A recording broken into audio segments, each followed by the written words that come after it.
저는 챗GPT랑 AI 매매 하나도 안 했어요. 제가 지금 생각하는 하이닉스 패턴은 계단식 상승일 것 같아요. 3월에 보통 주주총회가 많이 열려요. 유난히 지금 주주 행동주의가 되게 주목을 받고 있잖아요. 주주총회에서 이슈될 만한 회사들의 상황이나 주가를 좀 잘 봐야 되지 않을까? 주식으로 돈을 벌려면 본인에 대해서 먼저 파악을 해서 본인이 어떤 투자자인지 파악을 하고 그거에 맞춰서 투자를 하는 게 좋을 것 같습니다.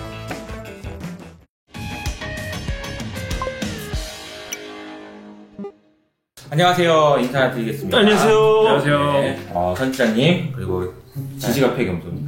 네, 안녕하세요. 여기는 어디냐면 지식카페 겸손님의 사무실? 네, 저 개인 사무실이고 네. 한 4-5명이 같이 투자하고 있는.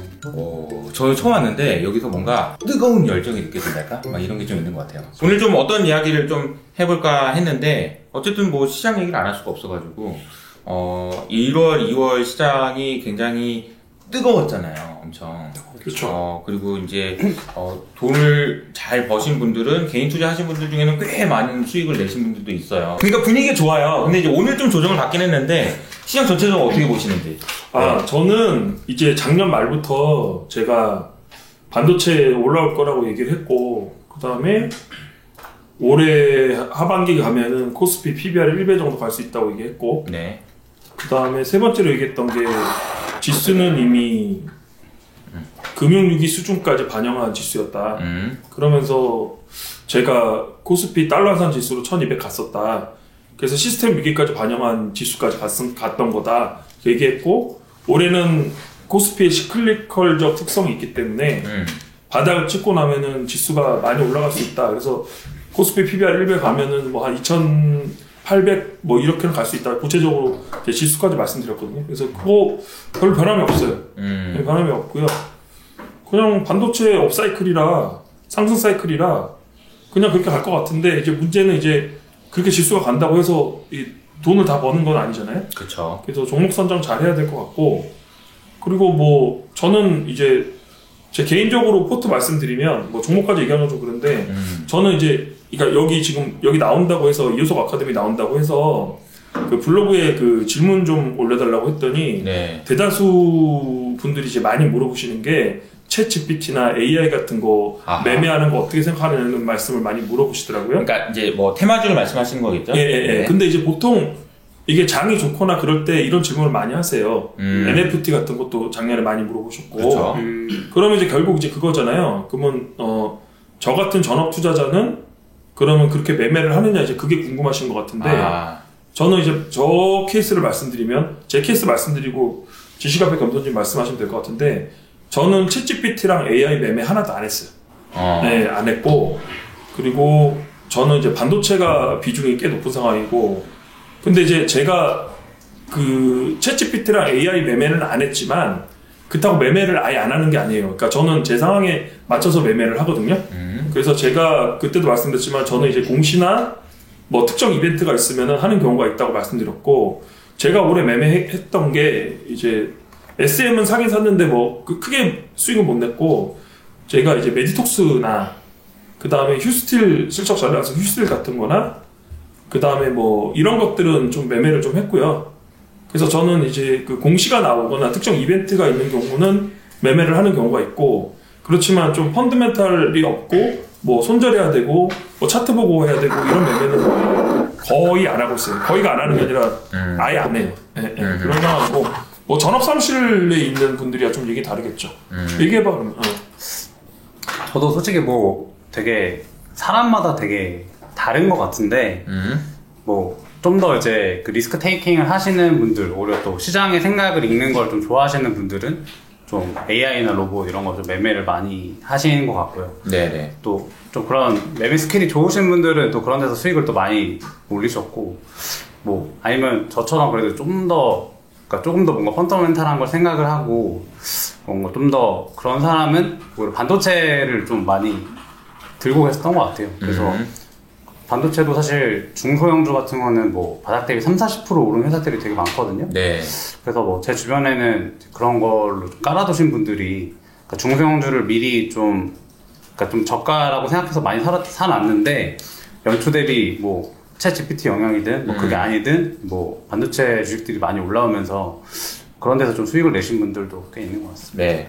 그리고 어차피 하이닉스 얘기는 좀 해야 될 것 같아서 그거는 뭐 네. 근데 이제 지금 날짜까지 모르겠는데 제가 이제 주로 이제 출연하는 채널이 와이스트릿이랑 이호석 아카데미잖아요. 주로 제 나와바리가 그런데 제가 이제 그 작년에 이제 한참 하이닉스랑 장 안 좋을 때 저거 와이스트릿 나갔잖아요. 그때 나가서 하이닉스는 반포자이라고 하고 내년에 장 좋다 그래서 제가 그러니까 원래 저 아시는 분들은 그렇게 댓글 안 달은 것 같은데 그냥 이렇게 그냥 처음 들어오시는 분들이나 뭐 이런 분들이 엄청난 댓글을 또 달아주셨더라고요. 그러니까 댓글 테러 같은 식으로 달아주셨더라고. 그래서 제가 지금 생각하는 하이닉스 패턴은 계단식 상승일 것 같아요. 계단식 상승.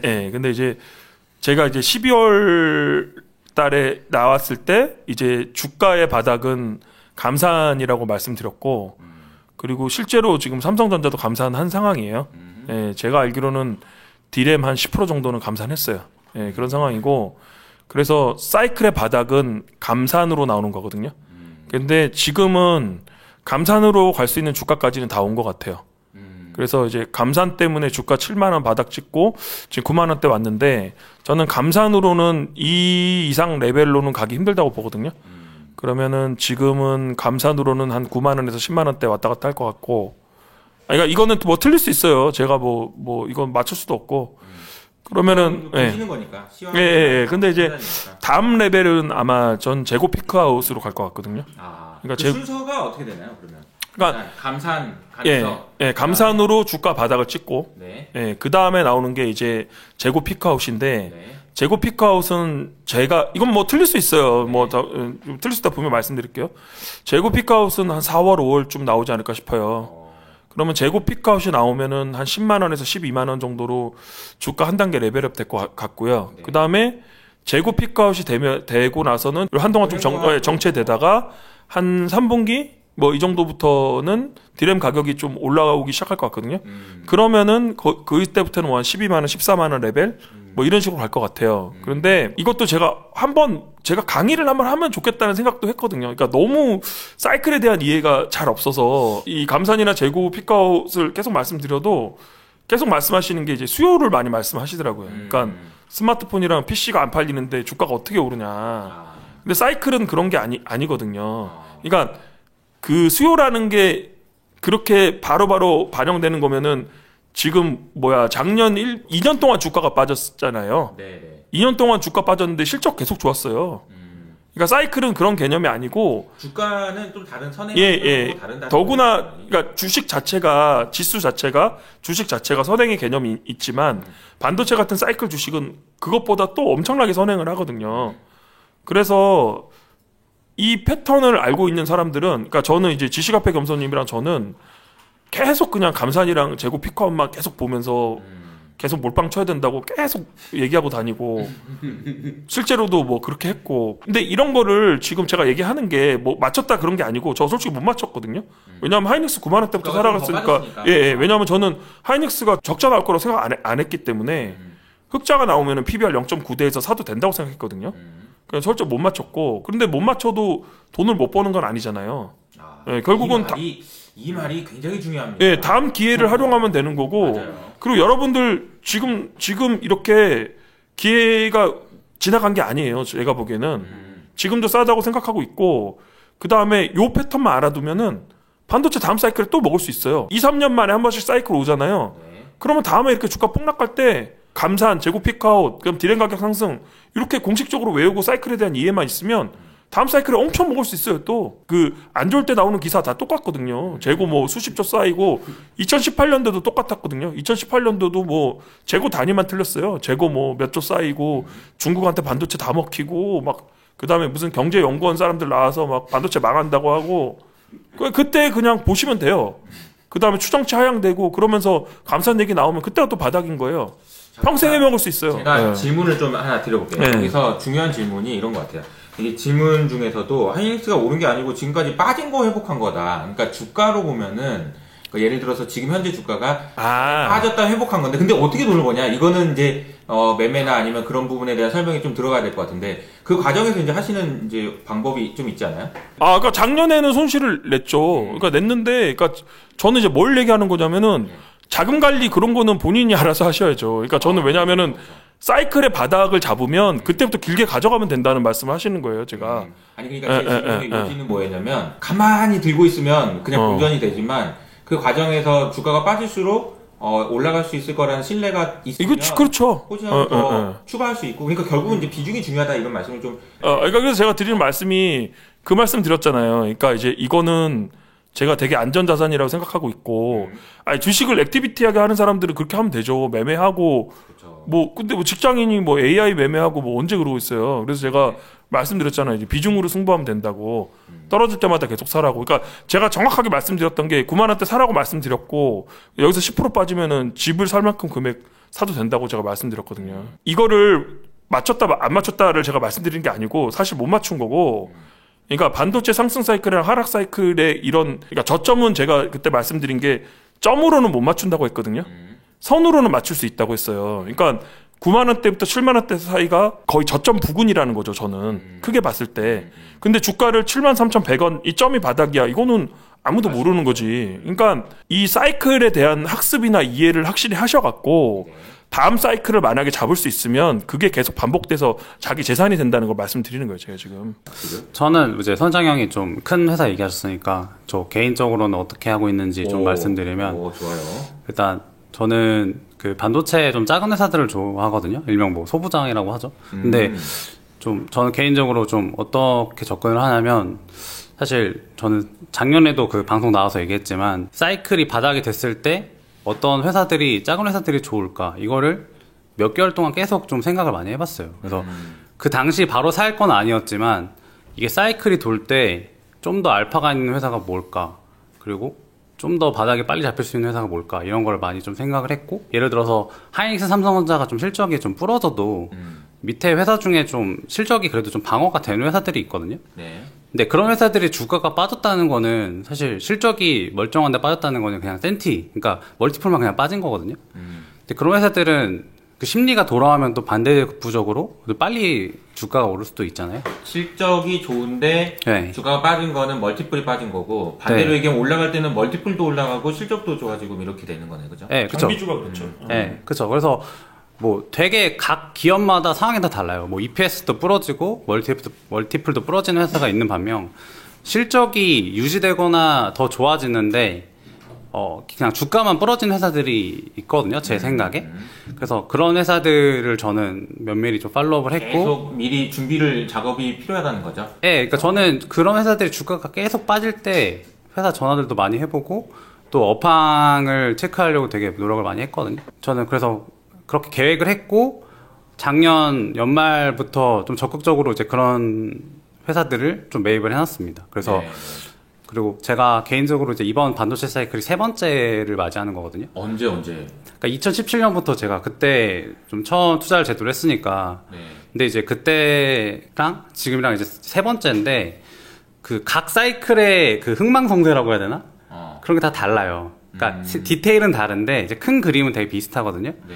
그래서 저는 이제 그 경험을 살려서 이번에도 사이클이 돌아왔을 때 이러이러한 회사들이 다시 사이클이 회복되면 주가 탄력이 좋겠다. 그리고 다 같이 오르더라도 어느 순간부터는 좀 더 그 프리미엄을 줄 수 있는 회사들이 있잖아요.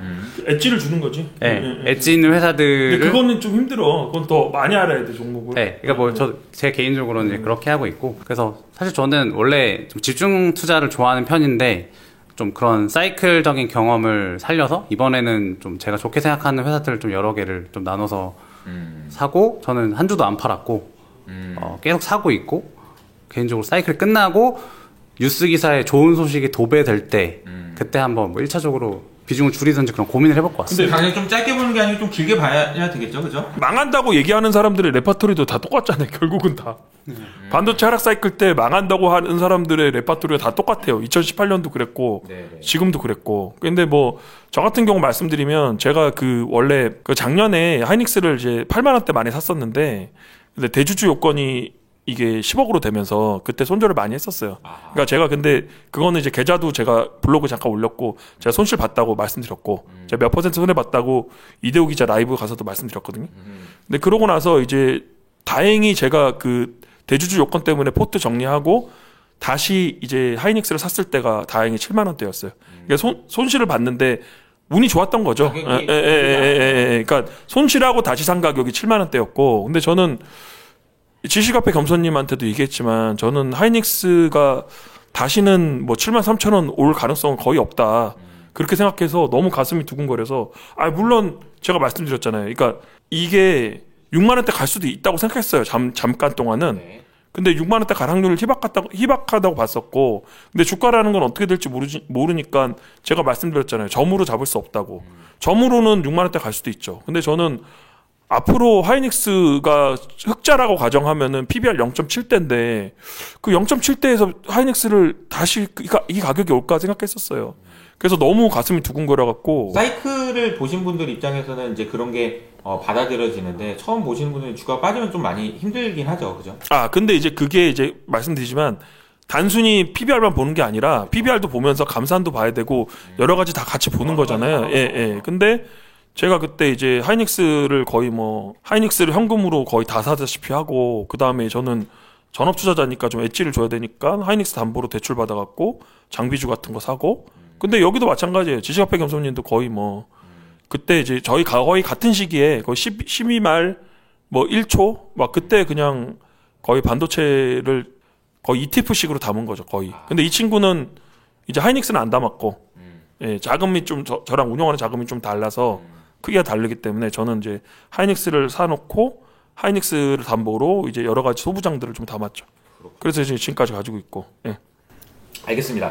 그 질문들도 좀 들어오고 하는데 지시카페 겸손님한테 이 질문을 좀 드려보고 싶어요. 올해 이슈가 있었던 챗 GPT 이슈 있는데 그 테마적 얘기 말고 이게 반도체 업황에 어떤 영향을 줄까요? 이게 좀 전문가스럽게 얘기할 필요 없고요.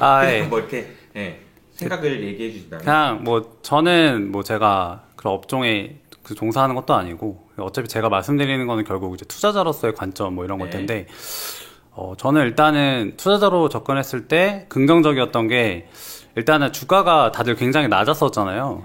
주가 레벨이 거의 몇 년 동안 다들 밸류에이션이 다들 낮아져 있었는데, 이런 상황에서는 정말 작은 호재에 주가가 되게 민감하게 반응하는 경향이 크거든요. 그래서 저는 그때 챗 GPT를 직접 해보고 좀 실제로 그 기사들이나 이런 걸 많이 접하면서 결국 그게 소프트웨어잖아요, 그 챗 GPT가.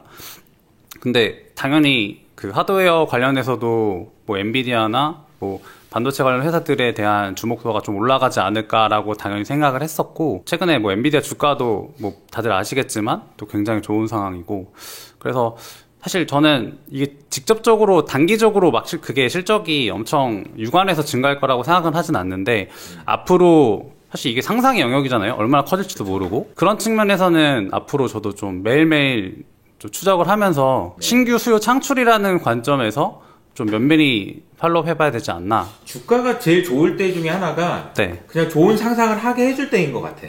그렇지 않아요? 그렇죠.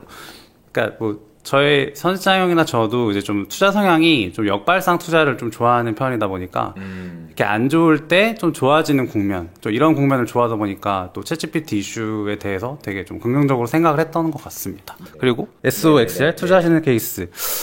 저는 직장인 분들이면은 예를 들어서 개별 기업들에 대해서 좀 판단하기 어려우시다 보니까 좀 그런 ETF 그런 친구로 접근하시는 건 좀 나쁘게 생각하지는 않고요. 사실 이런 게 약간 컨셉 투자잖아요, 사실. 저도 제가 직장인이고 좀 공부할 시간이 없는데 내가 반도체 사이클을 공부해봤을 때 내 반도체를 그냥 사고 싶다, 그 산업을 사고 싶다라고 했을 때 나쁘지 않은 것 같습니다. 특히 미국 같은 경우는 워낙 그 패밀리스 회사들도 많고 그러다 보니까 마이크론도 당연히 들어가 있을 거고 패밀리스도 들어가 있어서 좀 상대적으로 그래도 좀 ETF로 담기는 좀 괜찮지 않을까 그렇게 생각을 하고 있습니다. 그리고 소부장 토픽 이것까지만 할게요. 특정 회사를 말하기엔 좀 그렇고요. 그 후공정 회사 중에 이제 그 어드밴스드 패키징이나 앞으로 그 공정상에 굉장히 좀 수요가 좋은 회사들이 있거든요. 그리고 가이던스나 이런 거 보시면 아시겠지만 실적이 그렇게 이런 반도체 이렇게 불황인데도 불구하고 22년 대비 23년에 그렇게 실적 전망이 그렇게 나쁘지가 않아요. 그런 회사들 위주로 저는 좋게 보고 있고. 후공정, 전공정 간단하게만 왜 전공정 말고 후공정인지.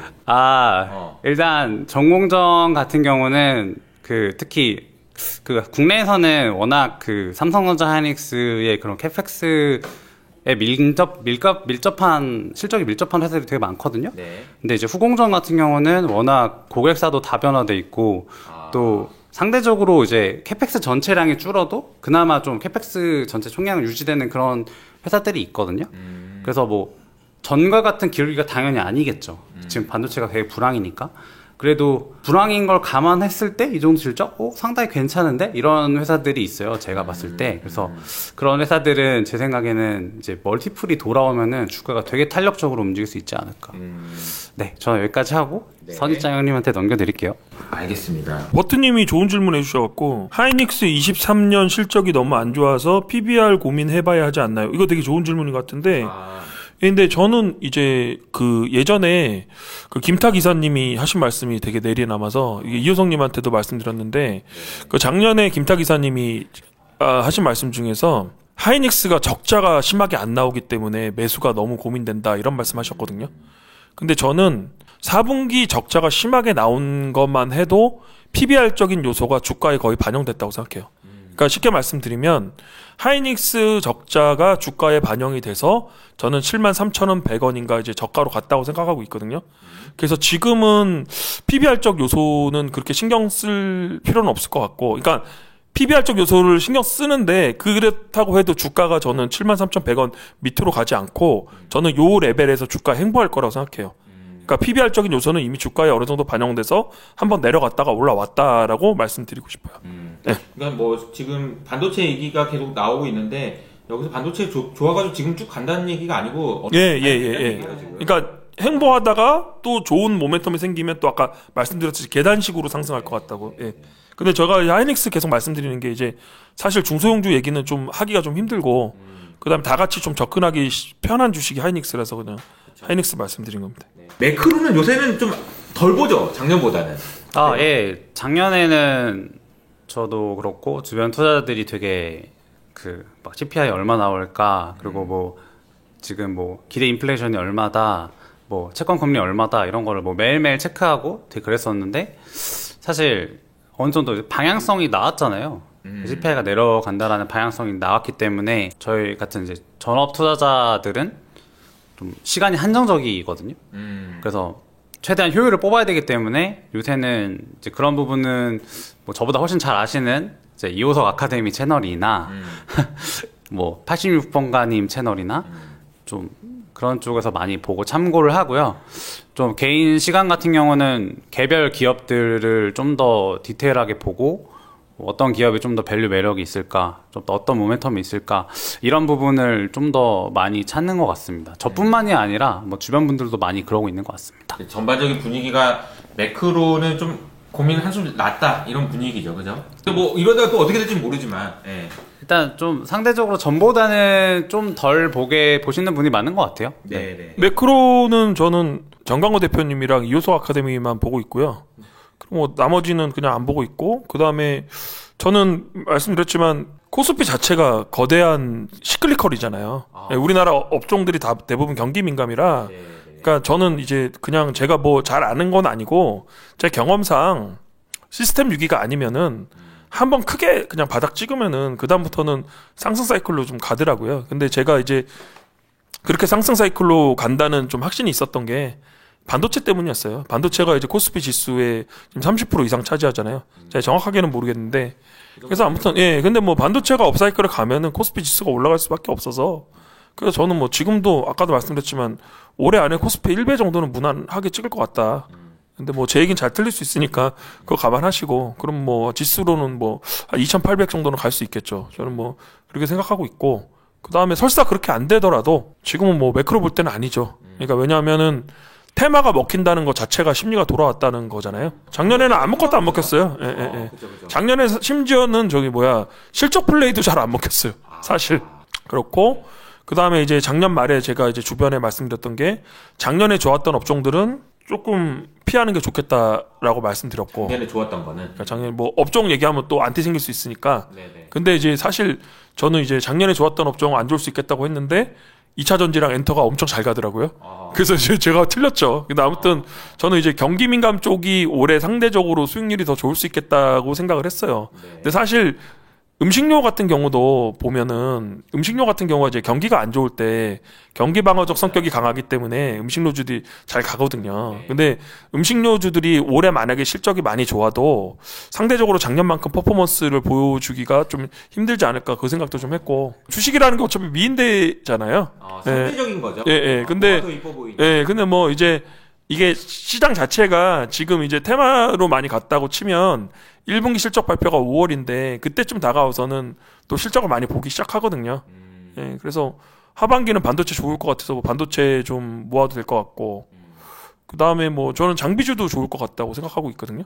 장비는 하이닉스는 좀 힘들겠지만 삼성은 올해 연말이나 내년 초에 투자할 수 있다고 보거든요. 저는 장비주도 워낙 바닥이고 그래서 뭐 저는 다 반도체 좋게 봅니다. 음식료를 뭐 안티한 건 아니고 안티하는 게 아니에요. 상대적으로 그러니까 이게 뭐 상대적으로 네. 보면 근데 그게 또 어떻게 보면 있잖아요. 올해 초에 많은 사람들이 2차 전지가 그 이유 때문에 작년에 너무 좋았기 때문에 네, 그렇죠. 야 올해는 쉬겠지. 그렇죠. 테슬라도 봐라 이랬다가 네. 지금 네, 완전 지금 날라갔죠. 뒤통수거든요. 네. 2차 전지 어떻게 봐요? 갑자기 2차 전지. 근데 제일 핵심 섹터잖아. 또 반도체 이외에. 저도 개인적으로 이제 양극재 뭐 특정 회사를 되게 좋게 봤어서 이제 매수를 했었고 지금은 이제 약간 사실 뭐 펀더멘탈도 펀더멘탈인데 뭐 그런 좀 쇼커버링이나 다양한 게 좀 기술적인 요인이 좀 예, 있죠. 좀 맞물린 것 같아서 뭐 사실 저도 코멘트하기가 좀 조심스러운데 일단 뭐 방향성이 워낙 분명한 산업이니까 저도 뭐 계속 봐야 되는 산업이라고 생각을 하고 있고 사실 저는 여기 지금 50억 만들기 박진선님 네. 뭐 이분이 두 분께서는 반도체 말고 요즘 관심 있게 보시는 업종 알고 싶다고 하셨는데 일단 저는 3월이 되게 좀 1차적으로 되게 중요할 것 같다고 보는 게 3월에 보통 주주총회가 많이 열려요. 근데 올해 같은 경우는 또 유난히 지금 행동주의 그런 펀드나 좀 주주 행동주의가 되게 주목을 받고 있잖아요. 네. 그래서 주주총회에서 이슈될 만한 회사들의 그런 상황이나 주가를 좀 잘 봐야 되지 않을까? 일단 그런 컨셉을 좀 첫 번째로 가지고 있고, 그 다음에 이제 여기 선장 형도 얘기하셨지만 보통 연초에는 그 꿈이 있는 주식이 되게 좀 괜찮은 경우가 되게 많아요. 왜냐면 다들 이제 뭐 정동진 가서 해도 보고 뭐 항상 꿈을 꾸니까요. 예, 올해는 좀 돈 많이 벌어 보자. 뭐 꿈이 있는 주식 뭐 약간 여기서 많이 가는데 네. 사실 이제 1분기 실적이 나오는 게 이제 4월 말이나 뭐 5월 중순까지 많이 나오잖아요. 그러면 이제 1분기 실적이 나오면은 이제 현실을 마주치게 됩니다. 네, 현실을 마주치게 되고, 근데 그와 동시에 실적이 괜찮게 나오는 산업들이 1분기 때 많이 나오거든요. 근데 그 회사들이 뭐 다 그런 건 아니지만 1년 내내 굉장히 좋은 실적을 내는 기업들이 되게 많아요. 그래서 저는 1분기 실적은 사실 모든 회사를 다 한 번씩 좀 뒤집어 보거든요. 이게서 왜 잘 나왔고 뭐 앞으로 더 잘 나올 수 있는지 그런 것들. 그래서 일단 저는 3월까지는 주주 행동주의 관련 회사들 잘 면밀히 보고 그 뒤로는 1분기 실적 잘 나올 회사들을 더더욱 면밀히 살펴서 좀 1년 농사를 잘 지어보려고 합니다. 그 주주 행동주의는 선 시장님도 하실 네. 말씀이 있을 것 같아요. 그 아이디어는 좋은데 그냥 그렇다고 해서 막연하게 그냥 컨셉으로만 할 수는 없잖아요. 좀 뭔가 조금만 더 구체적으로 얘기해 주실 수 있는 게 있을까요? 질문에 그 반도체 말고 다른 섹터나 종목 좀 보시는 게 있냐고 이제 말씀을 하셔서 제 관심 종목을 좀 봤는데 이거 너무 개별주라서 얘기할 수가 없어요. 얘기할 수가 없고 그래서 다만 저도 좀 행동주의 쪽으로 이제 시작인지 아닌가 싶어요. 이거 뭐 정강훈님이 하신 말씀인데 그 일본도 지금 저성장으로 가면서 저성장으로 가면은 이제 먹을 것들이 파이가 많이 없어지잖아요. 그러면은 이제 기업 내부 후계자들끼리도 지분 다툼이 일어나기도 하고 그 다음에 이제 행동주의 펀드가 나오기도 하고 그러면서 일본도 저성장으로 접어들면서 행동주의 펀드가 많이 나왔다고 하더라고요. 근데 저희도 봤을 때 저희가 거버넌스 이슈가 되게 심각하잖아요. 그래서 지금부터는 행동주의 쪽이 펀드가 많이 나올 수 있고 또 저는 또 제가 보기에는 그 외국계 자본들이 우리나라 쪽 행동주의로 갈 수도 있다고 생각하거든요. 우리나라에 왜냐하면 이런 먹거리들이 많잖아요. 대주주 지분 좀 낮으면서 현금 많으면서 그다음에 이제 좀 여러 가지 문제가 있는 회사들이 많으니까. 근데 뭐 종목을 찾는 방법은 이건 어쩔 수 없는데 뭐 대주주 지분 같은 거 다 돌려보고 옛날에 이슈 있는 회사 찾아보고 뭐 그런 식으로 해야 되지 않을까요? 요즘에 많이 있었잖아요. 이거 추천주는 아니고 뭐 있었죠? 사조 대림도 있었고 하이로코리아 있었고 한국알콜이 있었고 많잖아요. 예. 관련된 이슈가 됐던. 그러니까 지금 뭐 지금 SM만 얘기하는 게 아니에요. SM뿐만 아니라 있고 사실 그런 회사들 주가가 좀 견조해요 요새. 그렇고 근데 이것도 이제 시작이잖아요. 이제 시작이고 근데 사실 이거 외국계 자금이 붙으면 이 시장이 엄청 커질 수 있거든요. 지금 뭐 제가 온라인 잘 모르지만 온라인이 아마 자체 자금 자체는 그렇게 많지 않을걸요 아마. 그러면은 뭐 외국계 자본이 붙고 그러면 판이 엄청 커질 수 있죠. 제 생각에는 그 배드 이즈 굿 이게 그냥 매크로에서 할 얘기가 아니고 이제는 거버넌스 관련돼서 해야 되는 얘기가 아닐까. 거버넌스가 안 좋은 회사가 주가 측면에서는 좋을 수 있다. 아 그렇죠. 그리고 사실 뭐 그 현금 많이 쌓아놓은 회사들 같은 경우는 배당이랑 자사 수송만 해도 주식 올라갈 수밖에 없어요. 그러니까 자본 정책 주식으로는 좋을 수 있다. 이런 컨셉으로 그렇죠. 그런 생각이 좀 들긴 하더라고요. 그 질문 뭐 이게 사실 애매하긴 한데 PEC, TSMC 매도한 거 이거 어떻게 생각하냐? 이거 뭐 답은 없으니까 그냥 가볍게 한번 얘기해. 질문이 나왔으니까. 저도 사실 뭐 오늘 아침에 그 이슈를 봤는데 개인적으로 저는 그 분이 사진 않았을 거라고 생각을 하고 있거든요. 그러니까 그 밑에 이제 다양한 펀드 매니저분들이 또 몇 분 계시잖아요. 그러니까 버핏이 산 게 아니고 버크셔가 산 거니까. 네, 이제 버크셔 해서웨이가 샀는데 이제 뭐 토드 콤스나 뭐 몇 분들이 있어요. 근데 그분들은 되게 좀 트렌디하게 매매도 잘 하시는 분들도 있거든요. 그래서 좀 그런 분들이 좀 매매를 하지 않았을까. 근데 그런 거 치고도 상당히 좀 이례적이긴 했어요, 그죠? 네, 그쵸. 그래서 저도 좀 되게 의아하다고 생각하고 있고, 어차피 저희가 그분들 머릿속에 있는 게 아니니까 어떻게 추측할 수밖에 없는 영역인데, 그렇죠. 그래서 저도 개인적으로 놀라긴 했습니다. 사실 근데 그분들의 판단이 곧 정답은 아니기 때문에 저희가 그냥 참고만 하고 각자의 근거에 따라 움직이시면 될 것 같습니다. 자동차 물어보시는데?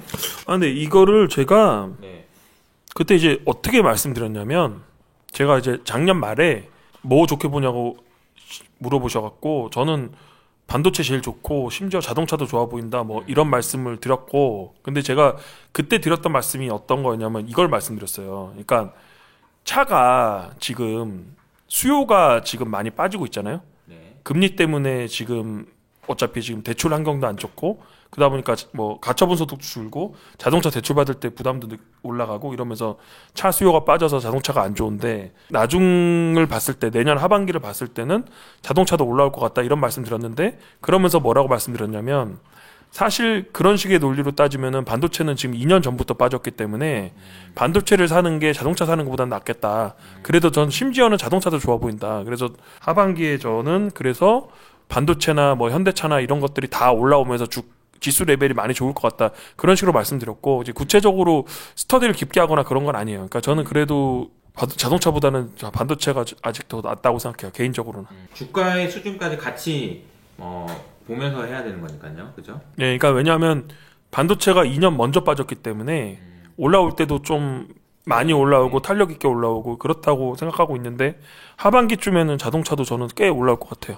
하반기 때 뭐 또 봐야 되는 거긴 하지만 어쨌든 하반기에 상대적으로는 저는 이제 경기 자체가 바닥을 찍었다고 보고 있어서, 아니 물론 틀릴 수 있어요. 틀릴 수 있는데 저는 이제 우리나라의 이런 시클리컬적 환경을 봤을 때 경기는 이미 바닥을 찍었고, 숫자 확인하고 사면 뭐 항상 늦는다고 생각했기 때문에 수출입 통계나 뭐 그다음에 뭐 코스피 EPS 이런 거 올라오고 사면 저는 이미 다 늦었다고 생각해요. 슬슬 이제 마무리해야 될 것 같은데, 뭐 5G 물어보시는 분도 있고 뭐 그렇긴 한데, 좀 뭐 마지막으로 이제 정리하는 뭐 얘기한다면 어떤 얘기 해주실 수 있을까요?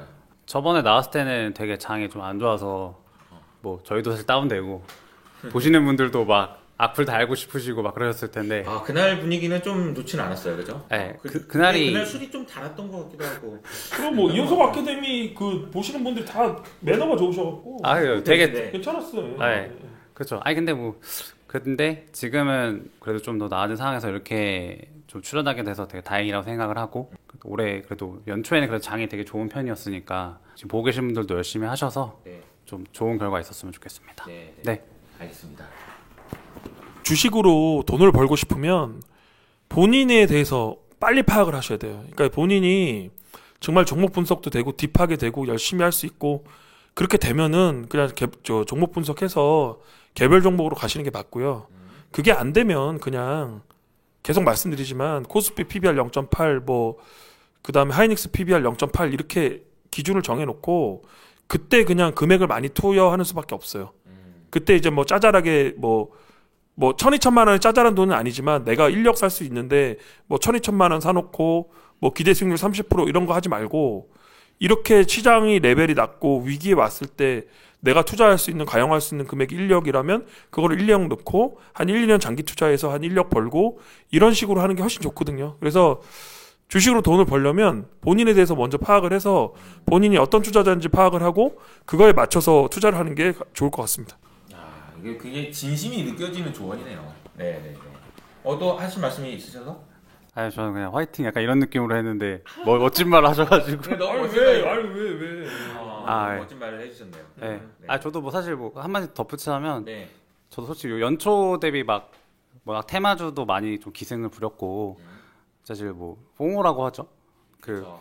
뭐 나는 왜 이런데 뭐 왜 이럴까? 다른 사람들 많이 벌었는데 나는 왜 이럴까? 뭐 이런 걸 많이 좀 만연한 것 같은데 사실 투자는 그냥 자기 혼자 레이스 하는 거거든요. 뭐 옆에 사람 뛰어 나간다고 해도 그냥 어차피 그 계좌는 그 사람 거지 내 게 아니잖아요. 뭐 자기 자신을 이해하라는 말의 좀 연장선에서 뭐 내가 남의 그런 비교하면서 매매를 한다기보다 그냥 내가 원하는 공을 정확히 기다리면서 친다. 뭐 그치, 그런 생각으로 뭐 원하는 공 치시면은 그래도 연말에 좀 돌아봤을 때는 또 좋은 결과 있을 것 같아서 실제로 저도 그렇게 하고 있고 뭐 내 템포대로 한다. 그런 식으로 올해 내내 열심히 하시면 될 것 같습니다. 지지카페 겸손님 스튜디오 아니지 사무실에 와가지고 이렇게 좀 촬영을 하고 재밌는 이제 이야기를 했는데 보시는 분들에 따라서 자 이제부터 뭐 좋다 막 이런 얘기가 아니고 네. 주식을 대하는 좀 차분하게 대할 수 있는 그런 많은 교훈을 얻으시지 않았을까. 지수가 갑자기 급반등한다는 얘기가 아니고 그쵸. 지금부터는